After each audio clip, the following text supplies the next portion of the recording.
What if some of the most renowned legends were not only charming or talented but also amusingly humanly foolish? Today, we will discuss the old Hollywood legends who were genuinely foolish in real life. This assertion is not ours, it has been stated by their close friends, media reports, and even their spouses. George Raft. George Raft possessed the appearance, the voice, and the streetwise charisma that defined gangster cinema in the 1930s. He was the precursor to Humphrey Bogart before Bogart achieved stardom. However, while Bogart rose to prominence, Raft consistently, and almost humorously, undermined his own success, not due to a lack of opportunities, but because of some of the most misguided career decisions in Hollywood's history. Born in Hell's Kitchen, Raft's genuine connections to organized crime facilitated his initial roles. He had the ability to dance, throw a punch, and don a fedora as if it were his birthright. Yet, according to various biographies, including Louis Yablonsky's The Gangster Life, Raft showed little enthusiasm for scripts and seldom read them in their entirety. He chose roles based on the toughness of the character, famously turning down significant parts because he felt they sounded weak. He notably rejected the role in The Maltese Falcon, which ultimately catapulted Bogart to fame. He also declined Casablanca, perceiving it as an odd little war film. Furthermore, when presented with the opportunity for Double Indemnity, he opted out, feeling uneasy about the moral complexities involved. Studio executives became increasingly frustrated. A memo from Warner Brothers in 1942 characterized Raft as persistently uncooperative and alarmingly short-sighted. Raft's personal connections only intensified the narrative of his imprudence. He maintained close relationships with mob figures such as Bugsy Siegel and Frank Costello, often squandering his earnings at clandestine casinos. When questioned about his decisions, Raft would simply respond, "I go with what I know." His career diminished as swiftly as it had ascended, overshadowed by the very actors who embraced the roles he had rejected. By the 1960s, he found himself making brief appearances in subpar films, his early potential long overshadowed by his obstinate refusal to look beyond the superficial. George Raft was not forgotten for his actions, but rather for all the opportunities he chose to forego. Wallace Beery. Wallace Beery was recognized as one of MGM's most profitable stars during the 1930s, captivating audiences with his rugged charm and substantial presence. He received an Academy Award for his role in The Champ in 1931. However, within industry circles, discussions about him often centered not on his acting abilities, but rather on his intellectual shortcomings and volatile temperament. Beery's conduct on set became notorious, with directors frequently voicing their frustrations regarding his difficulty in adhering to subtle directions. His scripts were commonly revised to remove emotional complexity or intricate language. As noted in MGM records, referenced in E.J. Fleming's The Fixers, Beery would memorize his lines phonetically, lacking a genuine comprehension of the dialogue. Joan Crawford reportedly despised collaborating with him, describing him as cruel, foolish, and arrogant to a friend after enduring his bullying while filming Grand Hotel. Other actors, such as Jackie Cooper, recounted instances of being physically harmed by Beery's reckless improvisation during performances. In one interview, Cooper disclosed that Beery would pinch him to elicit tears on camera. Off the set, Beery's choices often bordered on the ludicrous. He invested in ostrich farms and novelty candy stores, convinced they would lead to the next gold rush. When prompted to discuss political issues at a studio event, he allegedly replied, "I ain't got time for them kind of thinking." Even at the height of his career, studio executives regarded him as challenging and intellectually deficient. Despite his achievements, few perceived him as anything beyond a dependable fighter on screen, an actor who generated box office success but required careful management, simplified scripts, and ample space to prevent conflict.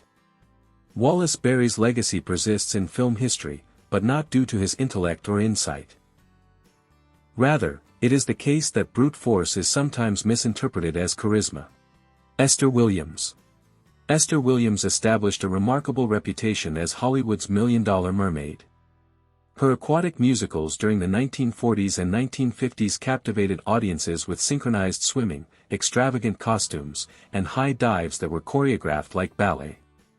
However, Beneath the glamour and water tanks, Williams had little comprehension or concern for the intricacies of her fame or the swiftly evolving film industry surrounding her. Williams was athletic, charming, and photogenic, yet she was not recognized for her intellectual curiosity. In her memoir, The $1 Million Mermaid, she confessed to seldom reading her scripts prior to arriving on set. She once quipped, "If it doesn't involve a pool, I'm not interested." Directors such as Charles Walters frequently had to craft scenes around her physical abilities rather than any dramatic skill. Her personal life was equally chaotic. She was married 4 times, including to Fernando Lamas, who notoriously demanded that she abandon her career in favor of his. She complied. When questioned in a 1984 interview about why she permitted this, she simply stated, "He was strong. I liked strong." Friends noted her lack of business acumen, particularly when she declined television offers, considering the medium beneath her, even as her film roles diminished. Williams also made unwise entrepreneurial decisions. Her swimwear line failed due to poor management and ineffective marketing strategies. By the late 1960s, she faced financial instability and struggled to regain public attention. She did not grasp how to reinvent herself or connect with newer audiences. Her beauty and talents had elevated her to prominence, but once the MGM water tanks were no longer in use, so too was her relevance. Esther Williams was never labeled as unintelligent, yet she was astonishingly indifferent to everything that did not shine on the surface. In an industry predicated on reinvention, she remained stagnant and quietly faded from the limelight. Buster Crabbe, also known as Clarence Linden, was celebrated as America's Golden Boy in 1932 after securing a gold medal in the 400-meter freestyle at the Summer Olympics. With his athletic physique and striking features, it did not take long for Hollywood to take notice. He quickly became a recurring hero on screen, portraying characters such as Tarzan, Flash Gordon, and Buck Rogers. However, beneath the surface of this action hero persona lay a man who struggled to understand the complexities of the industry that propelled him to fame. In later interviews, Crabbe confessed that he never read complete scripts, choosing instead to concentrate on stunts rather than character development. In his role as Flash Gordon, many of his lines were dubbed in post-production due to his mistakes during filming. Director Frederick Stefani had to create scenes with limited dialogue to maintain continuity. Despite achieving repeated success in low-budget films, Crabbe was hesitant to explore more demanding roles. He turned down dramatic scripts, convinced that audiences preferred to see him solely as an action star. Film historian Richard Ban remarked in Serial Kings that Crabbe never progressed because he believed that evolution was unnecessary. His financial decisions mirrored this mindset. He once invested his earnings into a series of backyard swimming pool franchises, only to face bankruptcy due to legal challenges and maintenance problems. When presented with a television reboot of Flash Gordon in the 1950s, he insisted on having creative control but lost interest halfway through the development process, leaving producers in a difficult position. Crabbe's decline was neither scandalous nor dramatic, it was characterized by a quiet unwillingness to evolve. He remained committed to his established image long after the audience had moved on. While he was not foolish in the traditional sense, in an industry that required adaptability, Buster Crabbe found himself trapped in a cycle of flashy entrances and stiff exits. Frank Fay. Frank Fay was once regarded as one of the finest stage comedians in America. His impeccable timing, vocal control, and ability to engage live audiences during the 1920s secured him leading roles in vaudeville and Broadway. However, behind the scenes, Fay exhibited a toxic mix of arrogance, prejudice, and remarkable social ignorance. He not only sabotaged his own career but also alienated an entire industry that had once held him in high esteem. Fay's success led him to believe he was invulnerable. During his early tenure at Warner Brothers, studio memos indicated that he was challenging to direct. He disregarded cues, altered scripts without authorization, and openly ridiculed crew members. George Burns famously described him as the funniest man who ever lived and the most detestable human being I ever encountered. His offstage conduct was even more troubling. He openly expressed anti-Semitic and racist sentiments at a time when much of Hollywood, dominated by Jewish studio moguls, was beginning to distance itself from blatant bigotry. During Prohibition, he garnered attention for drunken tirades in nightclubs and was arrested several times for disorderly conduct. His wife, actress Barbara Stanwyck, ultimately divorced him, citing both physical and emotional abuse. Fay rejected offers to star in sound films after 1931, considering talkies beneath him. When he eventually accepted a role in God's Gift to Women, his performance was so stiff and disconnected that critics harshly criticized it. Within a decade, he became unemployable in both film and radio. Biographers such as Nick Cheese characterize Fay as a tragic figure, not due to a lack of talent, but because he refused to look beyond his own image. By the 1950s, he was performing in second-rate clubs and residing in rented rooms, with the industry having collectively closed its doors to him. Frank Fay's narrative is not merely one of ignorance, it serves as a cautionary tale about the peril of confusing applause with infallibility. Milton Berle. Milton Berle was a prominent figure in the 1950s, earning the title Mr. Television due to his groundbreaking contributions to early broadcast comedy.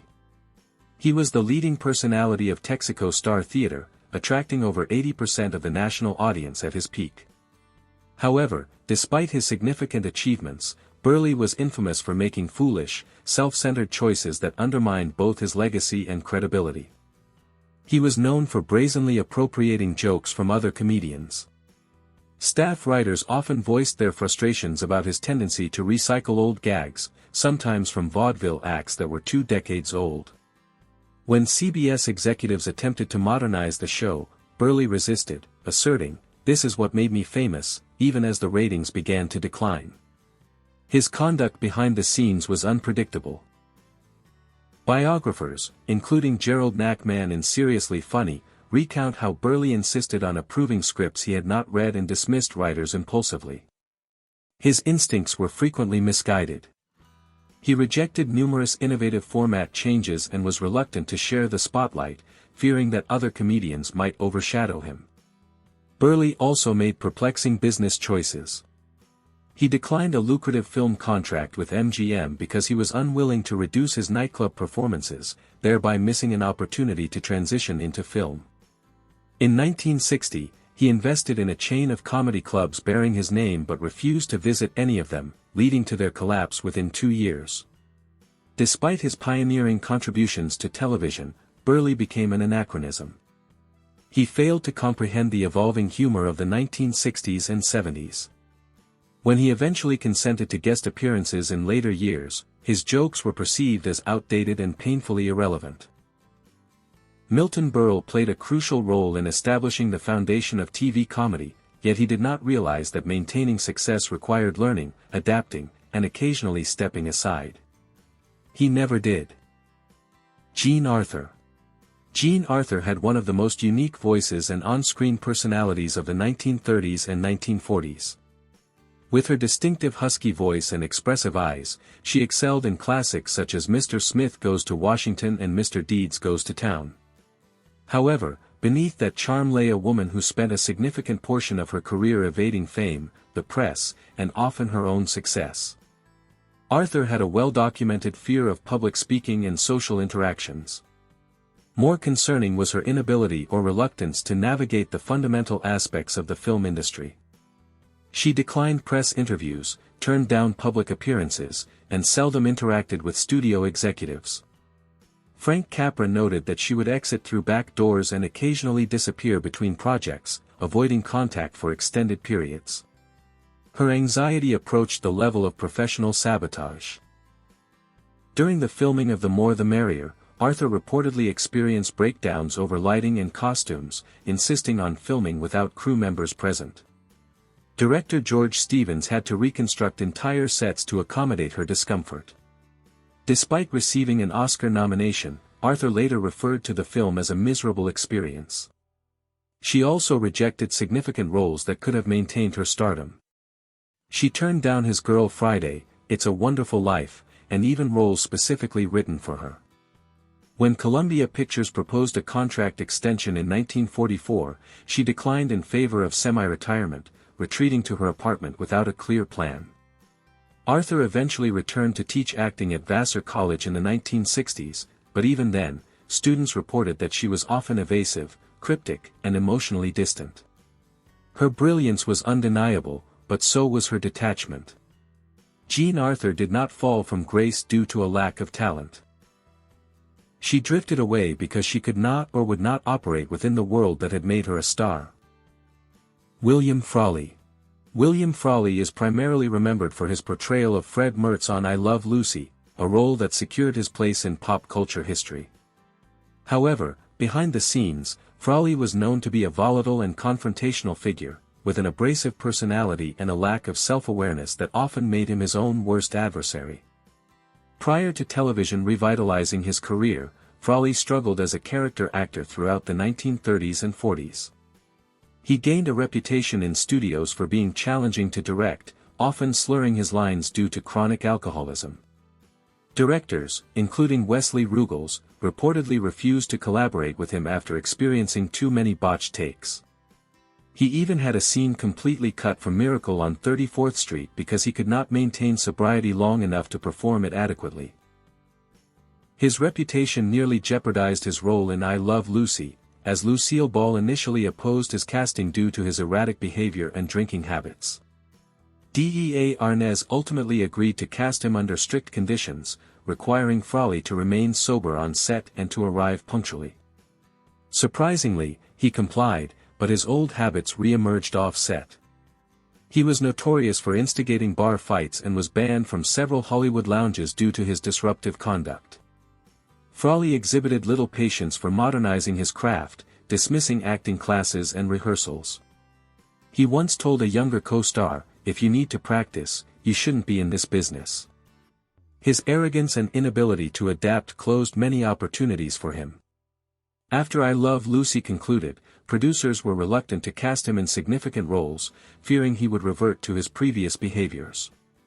Although a skilled comic performer, William Frawley often confused bluntness with wisdom and defiance with strength.